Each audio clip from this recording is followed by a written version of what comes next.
Hello, everyone, and welcome to this week's episode on Fit as a Fiddle.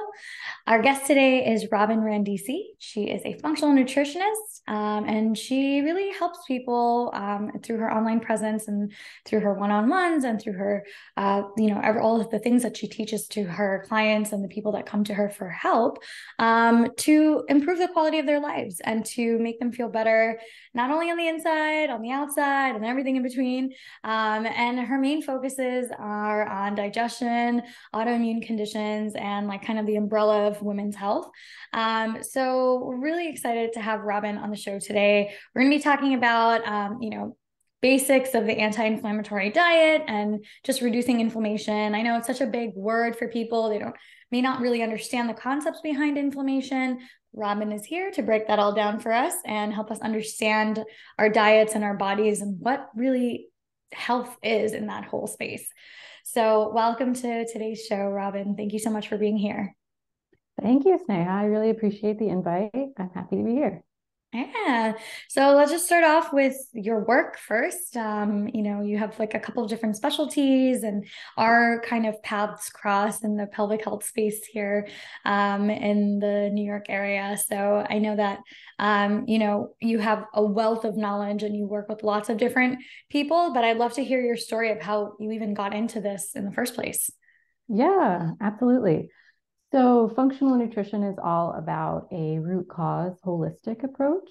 So, we're always asking the question like, why? And trying to do more than just resolve symptoms, but really address the underlying drivers of what someone's pain points might be. And so for me, I kind of got into this because I had my own health challenges. I was diagnosed. Well, I guess I wasn't technically diagnosed, but I'm pretty sure I had interstitial cystitis. And my doctor's like, I don't know what's wrong with you. Maybe it's this thing.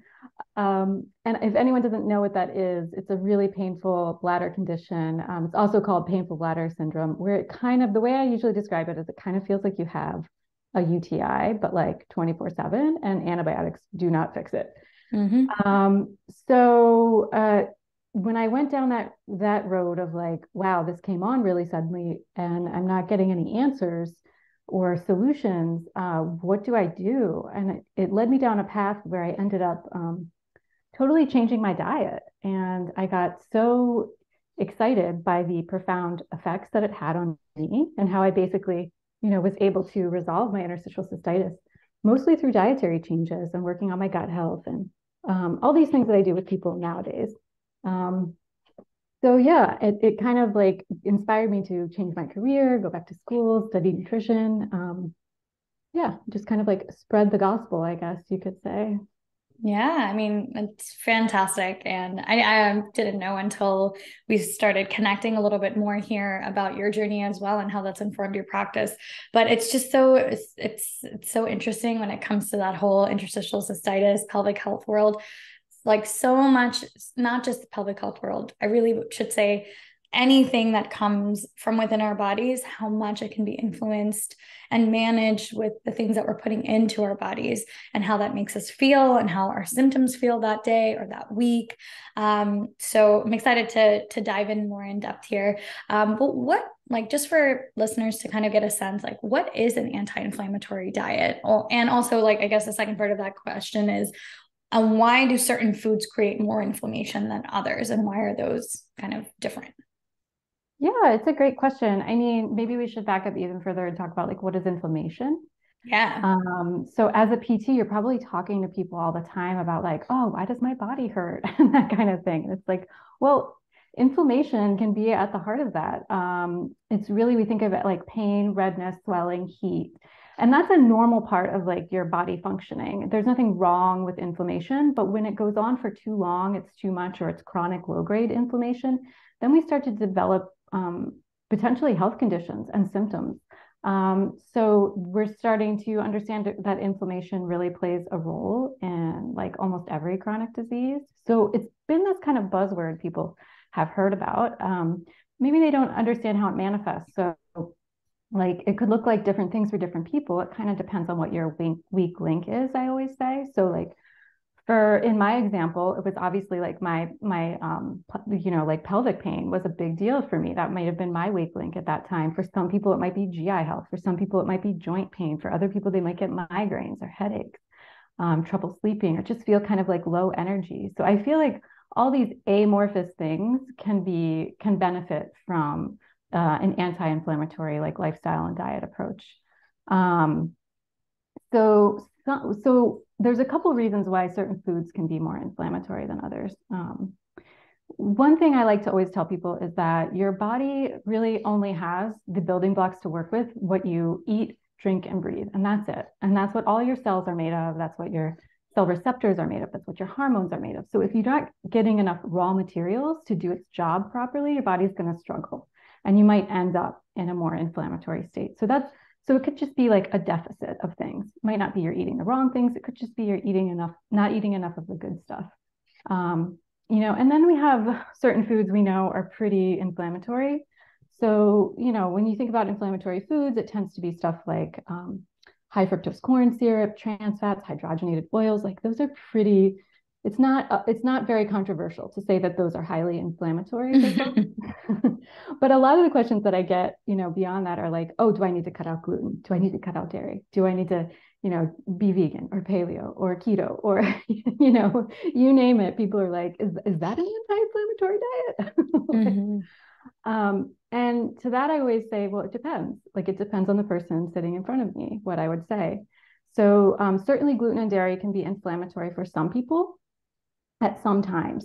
And gut health really plays a big role in how well your body is able to break down and digest, absorb nutrients. So if someone has compromised digestive function, meaning like, for example, people, I don't know if you've thrown around this term or heard people say it before, but leaky gut, that's a big one. So if your gut membrane is more porous than it should be, and large particles or bacterial endotoxins from your gut are entering your bloodstream, that's going to, by definition, create some inflammation in your body because your body's going to register it as a foreign thing that shouldn't be there.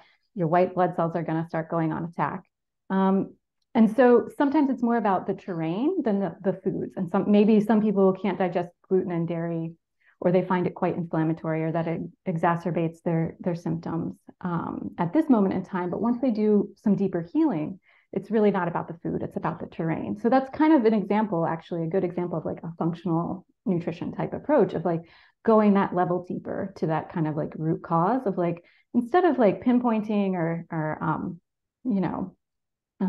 targeting foods and cutting them all out of our diet, because that's a pretty slippery slope to not being able to eat anything. Yeah. It's like, let's think about digestive function as well. So I don't know if that answers your question, but that's kind of where my mind went when you asked it. It was like, oh, this is how I usually talk to folks about it, but feel free to clarify. Yeah, no, absolutely. I think that was a really wonderful explanation, and you, took it to the next step to talk about functional nutrition embedded in with, how that can help inflammation as well.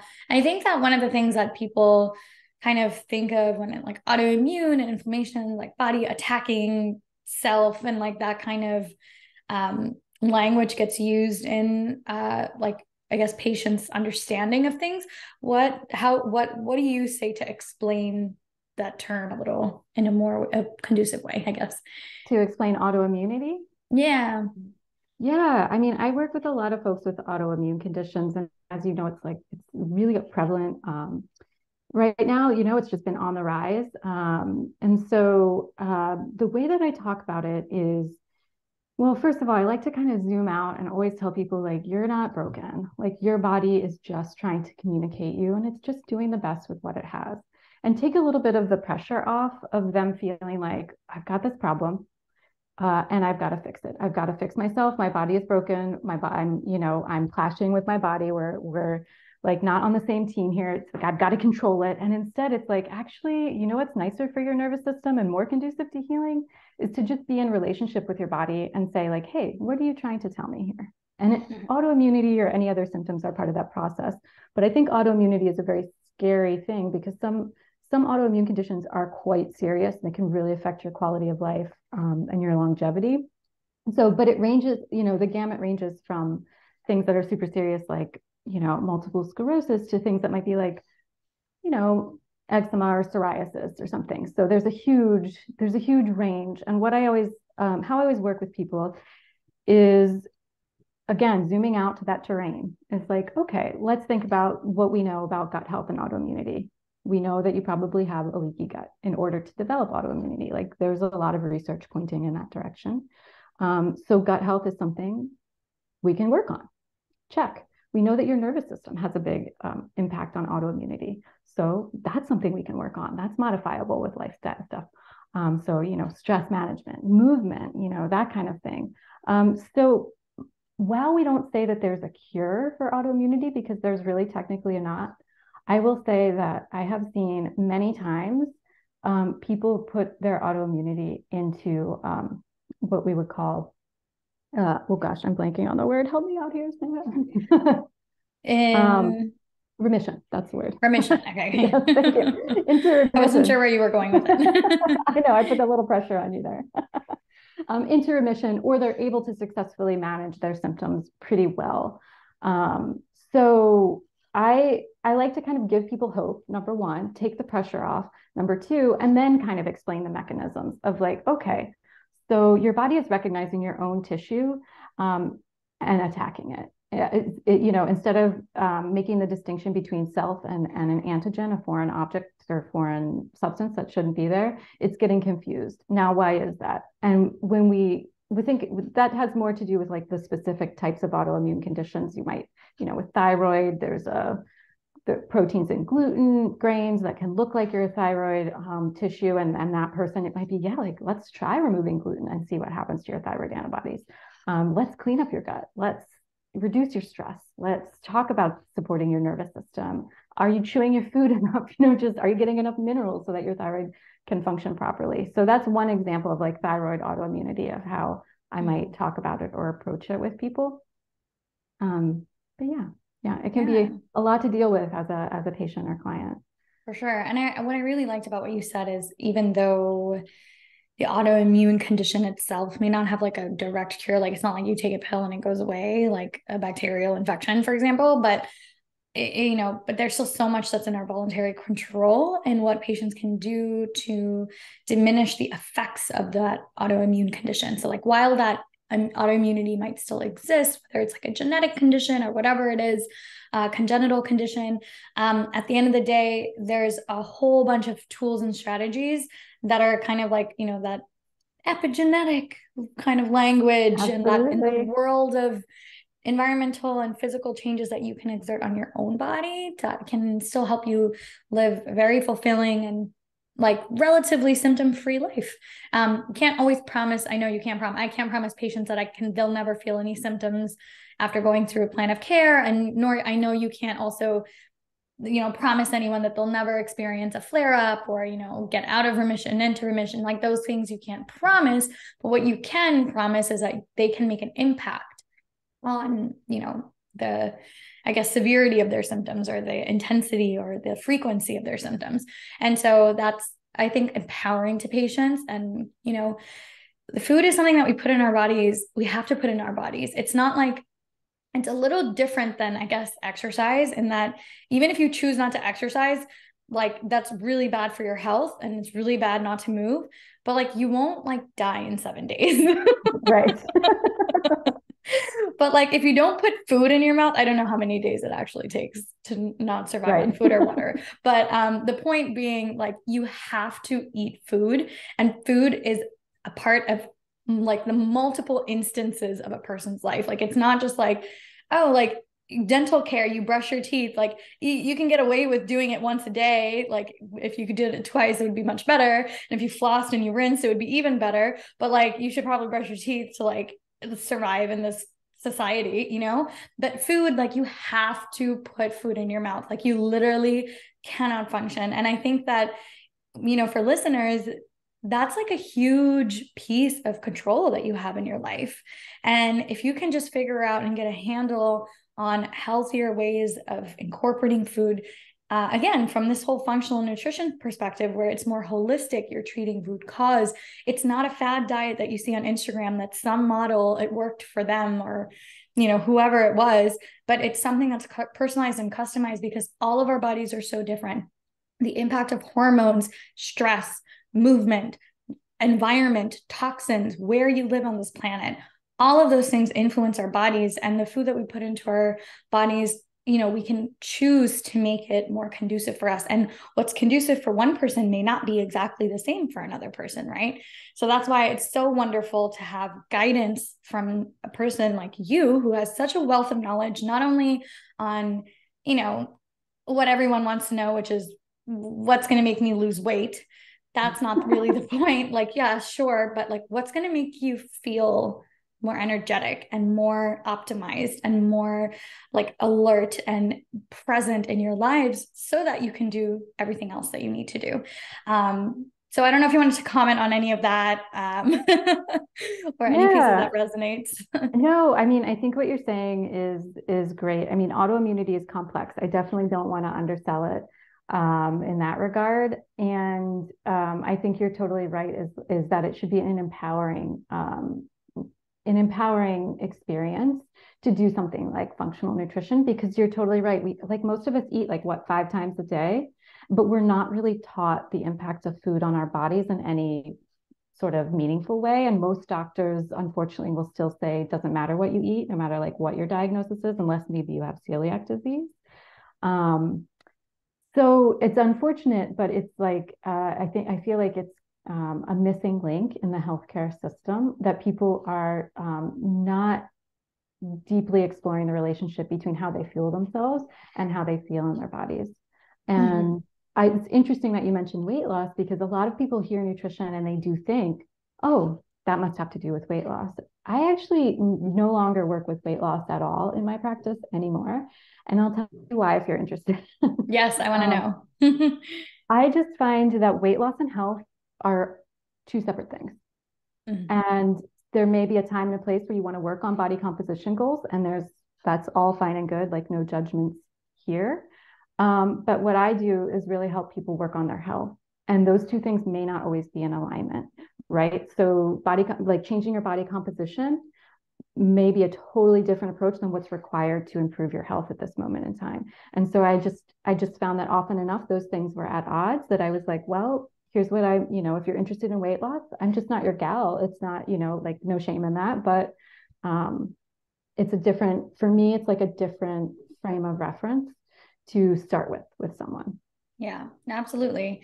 And the comparison that I have to that in my world is the postpartum patient who wants to work on strength and recovery, but deep down, it's really a weight loss goal for them with exercise. And so for me, I actually make it very clear that that's not my job. And I will not sit here counting reps and sets, not because I don't want you to feel better or have better body image or anything like that. It's just that and health, again, same thing that you just said, weight loss and health. Like there is a place where those definitely overlap. Like if you talk to any cardiac surgeon, I'm sure that they would say that has a big impact for sure. I'm not denying it at all.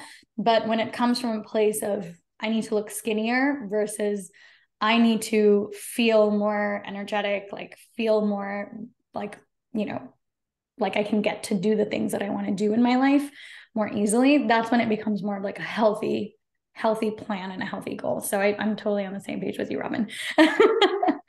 All right. So let's kind of dive into like this, going back to anti-inflammatory diets and, how you don't really necessarily want people to do like the fad quick diets, or it depends. It doesn't really, it's not like you just do keto and it's anti-inflammatory, or you just do this and it's anti-inflammatory. If somebody's kind of coming in being like, hey, I want to get started on this journey, what is kind of like the first step, and how do you kind of get that buy-in for them to start working with you on this? Yeah, I mean, the first step is always listening on my end. So really, like, what are they looking for help with? What are their goals? And functional nutrition is such a bio-individual approach. It's part of the reason that I love it. So it's really about who is this person sitting in front of me and what is their life like? Not only like what are their symptoms, but like what are they able to do right now? Are they totally burnt out in most areas of their life? Okay, we need to start with the nervous system. We're not going to touch food right now. It's going to stress you out. We don't need another thing to stress you out and to worry about changing right now. First, let's get your nervous system feeling safer so that, making changes feels a little bit more doable. So that's like one example. But really it's like listening, talking to the person, saying like, okay, where would you be comfortable starting? We're going to take this one step at a time. Here's maybe a menu of options to choose from, not a literal menu of food options, but a menu of like approaches, of like ways we could go, how fast we could move. Some people like to dive straight in with both feet, and other people are like, I want to take baby steps, I don't want to go off the deep end. So it's really about meeting people where they're at. And that makes it a much less intimidating process because change is hard, and food is wrapped up with a lot in our, culture, and it's not just fuel, it's a lot of people express love through making food for their loved ones, or it's how they connect. There's a social element, so it's like taking all of that into account is honestly probably the very unsexy first place to start. Yeah, But absolutely. if No, you go want to ahead. talk more nitty gritty, we can. If you want to talk actual food stuff, we can. Yeah, why don't we dive into the nitty gritties? But I just wanted to comment that I remember there was a nutritionist who told me one time, she's like, a healthy diet is not about deprivation. And I think that sometimes like people keep thinking like less and taking away, but sometimes you can actually think of it as the reverse, as like introducing and kind of like replacing. And that sometimes just gives you, like you said, it's diet and nutrition is so much more than just the food, right? There's a whole psychology behind that as well. So thinking a bit more from like that slightly more positive, like sense Absolutely. can help people just go through their journey a little bit smoothly. Yeah, I think our culture is very black and white, very binary. And a lot of us are like, okay, what do I eat? Give me a list. What should I eat? What should I not eat? And it's like, well, that's not really a sustainable long-term approach for most people. It's more about like, hey, let's tune into your body. Let's see if making some changes gives you more energy. And, there's different seasons of life where you might want to eat differently. Um, so that my whole goal is to like graduate people into the world, after they finish this process of working together, where they feel empowered to make those decisions for themselves. They don't have to like Google like each fad as it comes up, or like every Instagram influencer's thing. They're just like, oh, interesting. Like I could try that and see how it goes, or not, because I'm feeling pretty good for myself. Like it's about me and my body, and less of this external telling me what to do, what to eat, how I should be. Um, Yeah. but yeah, I totally agree that often adding things in is the place to start. And so one of the first places I start with people is talking about like protein and fiber, honestly. So are you eating enough fiber? Is there room to like increase fiber in your diet? And what about protein? Most people aren't eating enough protein in the morning for breakfast. That can make a big difference in how your nervous system feels. It sets up your blood sugar for the rest of the day. So maybe you won't get as much energy crashes. Maybe you'll sleep better at night. Those are like simple things that are about like exactly what you said, adding things in. Yeah. And again, that usually takes the pressure off, and people can often see results from that. And honestly, the truth is sometimes we see it crowd out other stuff like sugars and excess caffeine or refined carbohydrates, but it kind of happens naturally without people having to think about it. Yeah, I know. I think the big thing, protein at the start of the day personally makes a big difference in my life. Oh Like yeah. if I have like a fruit smoothie versus like a little bit of a scrambled egg with some veggies, like that actually makes a huge difference in like the first 4 hours of my day. So, and sometimes it's like a little bit of both. So I get my vitamins and I get my protein and like different things. But I do know that when I kind of just like rush out the door and I just kind of grab something that I haven't planned, like if it's like a granola bar or protein, sorry, not a protein bar, but like the granola bars that don't have enough protein in them, I'm usually like, I'm like hungry in like 30 minutes. Yeah, and it's really interesting once you start to tune in and pay attention. It's like, yeah, I don't really need someone now to tell me to eat protein in the morning. I know that like my brain works better and I feel better and I don't get hangry at 10 a.m., and it's like, ah, yes, that's the whole process we're trying to like help people, go through, because it becomes it's not a diet then. It's just like, here's how I want to feel. How do we make this happen? Let's like work on the logistics of that. Um, and then of course, I make it sound so easy, but of course, if someone has serious symptoms or an autoimmune condition, for example, it's like, yes, there's always going to be deeper layers we can do. But for most people, starting to eat more in a more anti-inflammatory way is like the best place to start. Like, and you can there's so much you can do on your own in terms of just increasing the plant fibers in your diet, vegetables, leafy greens, colorful veggies, sweet potatoes, cruciferous veggies like cabbage, broccoli, kale, nuts and seeds, chia seeds, hemp seeds, flax seeds. I'm a fan of all those. And those are all, beans and legumes. Those are all great sources of fiber. So, there's got to be, almost everyone can find something in that list that they're like, oh yeah, I could eat more of that. Like we can squeeze that in somewhere. Exactly. Yeah. And it might just be like one thing that I would do sometimes is throw some of those seeds into my smoothies that are like more fruit based as well. And so that just increases, the nutritional benefits and can make such a big difference. It's like, you don't have to buy like 100 different things and have like so many different options. But if you pick even a few things that work for you and you feel better doing them, I think that's usually the key for people. And sometimes, you can, by reading a lot of things, you can get overwhelmed.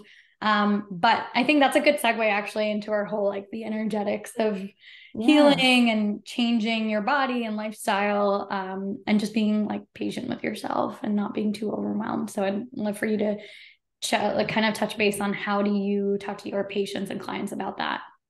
Yeah, I mean, it's such a juicy topic, and I really love talking about it because it's the longer that I practice, the more I realize how important it is to make sure like there's an adequate discussion there of like mind body support and an acknowledgement of like you're undertaking something that might bring up a lot of emotions. It might feel really hard to change, and that's all okay.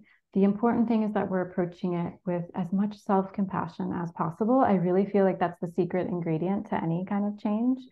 And also an understanding of like why your brain and your nervous system might resist change, why it might feel so hard. And that's just because it's trying to keep you safe. It doesn't really like things that are unpredictable or new because it doesn't know what's going to happen. So sometimes getting over that hump and like working with yourself the way you would work with a child, honestly, like having a dialogue with yourself that is non-judgmental, just observing what's going on, just sitting with yourself, sometimes even just dialoguing with your body or like writing a letter to your body. All these like little simple things can change how you relate to making change and to your body itself. So again, I always bring it back to the nervous system is like, what feels better for your nervous system? Like must fix, must control, must get this right. Or like, hey, what's up, body? Why don't we try this thing and see how it goes? We can't mess it up. Like, let's just see what happens. I'm here. You'll tell me if you don't like it. Like, right? Okay, that feels better. That feels a lot more relaxed. That's a lot more conducive to constructive change, to sustainable change, to long-term change. I think I think that's kind of the entryway. Food is a great entry point, I think, for that. And it's something we can then use in other areas of our life, because how many of us are too hard on ourselves or put too much pressure on ourselves? Yeah. It's a common thing I see. Absolutely. And yeah, it doesn't have to be, we can make it as hard as we want it to. We can make it as difficult and as stressful as we wanted to. But if we just reframe it in our brains, again, have more compassion, like it's okay to have a piece of chocolate. Like it's not the end of the world. Like it's again, not that deprivation mentality where, having one thing that, doesn't make you feel good and then you feel crappy at the end of it. Mine is Taco Bell, by the way. Oh, interesting. It's really bad, really bad. I don't eat really at any fast food. Like I'm vegetarian, so there's no like Chick-fil-A, Big Macs, like Burger King, like any of that kind of stuff that's ever been a part of my life. But Taco Bell, and then you replace the meat with refried beans, and then you have to use fire sauce. And that's just my to go to.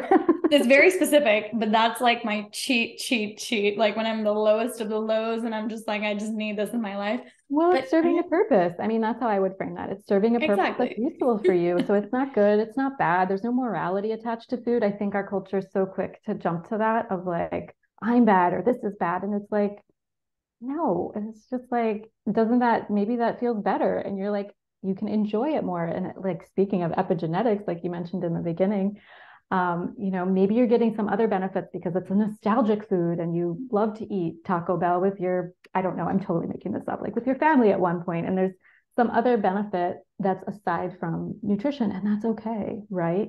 And when I use therapeutic diets with folks, because sometimes those are warranted and they might involve cutting out foods. but we don't jump to that right away. And when we do use them, we want them to feel like cozy guardrails and not like you're in a food prison. So not that it's restriction and it's deprivation. And we only use them short term, because the goal is always to get you to the most diverse diet possible and to get you digesting and absorbing your food so that and get your immune system, your nervous system calm down, so that when you do eat Taco Bell or whatever your, quote unquote food vice is, your body can handle it better. Like, exactly. Yeah, that's the goal. And then exercise is always great anti-inflammation as well. So I just yeah, that's true. Do you have any thoughts on that? Yeah, for me, I literally tell everyone it doesn't take any equipment or anything really. Just walk around. Try not to take the elevator. Just take those stairs for like the 3 flights. Like if you're healthy enough to do something like that. And it's just like very simple. People are usually like, I don't have 20 minutes every day. I can't do it. Or I don't have 45 minutes 3 to 4 times a week. I can't do it. Obviously when I'm working one-on-one with my patients for their rehab goals and their, recovery, there is time and very specific things that we work on. But anytime anyone's like, I just want to get back into it. It's been a while since I worked out. I'm like, don't even think of it like a workout. That's what stresses people out. Honestly, most of the time is the word exercise and the word working out. Sometimes it's just like such a block for people that they're just like, I can't do it. It's like very like starting problems with that. Like the word diet, perhaps. Exactly. Diet, all that stuff. It's like ends up becoming starting trouble. So like, I actually just don't even use that language with some people who are really trying to, get into any kind of fitness, like just very, very beginning their journeys and like starting that path. I just literally am like, walk when you can. Not even as like a separate task, just in your everyday activities, just walk more. That's all. Like put your water bottle like over there and then just get up and go get it each time. Like very, very simple things to just move your body first. And then usually if people it's more of like a mindset shift. And I'm sure that you see that with your patients too, is most of it is like self-block and obstacles that they're having in their own minds with starting that journey. And so once they kind of reshape and reframe the way they look at their diet, or reshape the way they look at their fitness goals or exercising or whatever it is, it just becomes so much easier to then say, okay, now we're going to do X, Y, and Z. And now they can see the benefit of that and they can just kind of get that buy-in for themselves. So, I mean, that doesn't work for everyone. Obviously, as you know, Robin, like some people have like different approaches and you have to work differently with different people. But yeah, I agree. Though by and large, I think that just gradual, easy does it, layering things in, like, it's like, I think we're so attached to the idea of like quick fix and solve it now and do it now. We tend to go hard and fast and again, put too much pressure on ourselves and then burn out and stop exercising or, stop eating vegetables or whatever our goal was. And it's like, exactly what you're saying. It's like sometimes a gentle approach, especially nowadays, honestly, it's something I noticed. I don't know if you noticed this too with COVID. I just noticed everyone was burnt out at like a deep level. And being gentle, like taking a more gentle approach, slowing it down was the name of the game for most of my people for a long time. And absolutely. Yeah. Yeah. I mean, it's still, like you said, it still is. I think the slowdown piece is absolutely like everyone needs to really take a look at all of that stuff that they feel like they need to accomplish and the things that they're doing. And I think that there is these waves in time, right? Where things go up and down in your life, things go up and down in society and the world, and that affects the up and down in your life. And I think at the end of the day, if you try to like operate at that 100%, it needs to be perfect. Like every meal needs to be exactly this curated, blah, blah, blah, blah, blah. Or I didn't hit my exercise goals and I didn't run for the whatever time that I said I would, or didn't do the last set that I said I would. It actually just creates resentment for that thing that's supposed to be the most healthy thing that's helping you, right? So like you just said, this whole compassion and the whole patience idea and working with yourself, like at the end of the day, like love yourself so much that even those moments where you don't do exactly what you thought you were going to be able to do, or like, don't think of that as like a negative thing. Whatever you did, think of that as just adding more fuel to yourself. And like any gas in the car is good gas in the car. It doesn't always have to be at full tank and operating. it's still going to move the car. And so, yeah, I know that's a half glass full concept. And I know that some people might be tired of hearing it that way, but I think it always, always, always is applicable in anything related to your health and anything related to, hard things, like difficult work that contributes to your healthy lifestyle. And diet and exercise are difficult, and they're like, it doesn't have to be difficult, and it's all obviously, like, I guess I shouldn't say it's difficult. What I should say is it can be more challenging if you think of it that way, but we have tools, strategies, Robin, to guide you, for example, through this process so that it doesn't feel that way for you. And sometimes, like, just listening to a show like this, having that first consultation with an educated professional whose work is to do the very thing, guide you through that process, can just be so much more calming. Like, okay, I can do this kind of a thing. So, but having said that, how do people find you, Robin? Good segue. The best place to find me is probably on my website, robinrandisi.com. So if you want to check anything out about me there, find out how to work with me. And if you're interested in more of the nitty gritty of like, okay, but what do I actually aim for on my plate? If you sign up for my email list, which is a great way for us to stay in touch, stay in the loop of any new offerings and such, you get a free PDF that kind of lays out like a meal template. Just a template, not like anything to put too much pressure, stress on yourself, but just ideas for like, if I'm trying to fill half my plate with vegetables, what could that look like? If I'm trying to eat 25% of my plate is protein, what are the options for that? Like sometimes we tend to blank out. And so this is just like a nice little visual guide to like building a nice nutrient dense plate. So if folks are interested in that, more of the like, yeah, tell me more about what I eat, sign up for my email list. And I guess I'm on Instagram as well. You can find me there, Robin Randisi. Perfect. And I'll drop all of that on the show notes so people can just click and follow and copy and paste into the URL. But thank you so much, Robin, for the chat today. I feel like I learned a lot and loved going back and forth on how our kind of work and the way that we work with our patients overlaps a little bit, a lot of it actually. So I'm so happy to have you on the show today. And, there's so much within your world we actually didn't even touch on, with a whole section on women's health and like really going into different kinds of digestive disorders that I'm sure you have a lot to say about. So maybe we'll have you on another season, another episode, and we can chat more so people can learn more about what you do and how much benefit they can gain from working with a functional nutritionist. Absolutely. It's been my pleasure. Thanks again for having me.